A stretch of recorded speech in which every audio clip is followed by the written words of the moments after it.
নমস্কার, কেমন আছেন সবাই? আশা করছি সবাই খুব ভালো আছেন। হ্যাঁ, আমিও খুব ভালো আছি।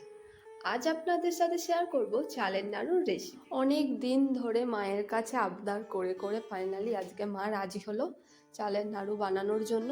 তাই ভাবলাম আপনাদের সাথে একটু শেয়ার করি আমার মা কিভাবে চালের নাড়ু বানায়। আমি ওই ফার্স্ট টাইম দেখলাম কিভাবে চালের নাড়ু বানাতে হয়। তবে যেটা বুঝলাম খুবই সহজ একটা রেসিপি, শুধু একটু মন দিয়ে করলেই হবে। উপকরণ হিসাবে লাগবে 300 গ্রাম চাল, 250 গ্রাম চিনি, 6 থেকে 7টা ছোট এলাচ, কিছুটা পরিমাণ মুড়ি গুঁড়ো, একটা নারকেল।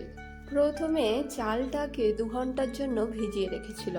তারপরে 2 ঘন্টা পর জল থেকে তুলে নিয়ে সেটাকে ভালো করে জল ঝাড়িয়ে নিয়েছিল গামছায় বেঁধে। চাল আর মুড়ি গুঁড়ো করে নেওয়ার পরে নারকেল কুড়ে নিয়েছিল। আর একদিকে গরম কড়ায় 1 কাপ পরিমাণে জল দিয়ে তাতে 250 গ্রাম চিনি দিয়ে আর এলাচটাকে একটু গুঁড়ো করে এলাচটা দিয়ে বেশ করে ফুটিয়ে নিয়েছি। চিনিটা যখন একটু চিট হয়ে আসবে তখন সেই নারকেল গুঁড়োটা দিয়ে নারকেল গুঁড়োটা কিছুক্ষণ ফোটার পরেই চালটাকে দিয়ে দিয়েছিল। হাই ফ্লেমে সবটা একসাথে পাক করে নেওয়ার পরে গরম গরম অবস্থাতেই নাড়ুটা বানাতে হবে।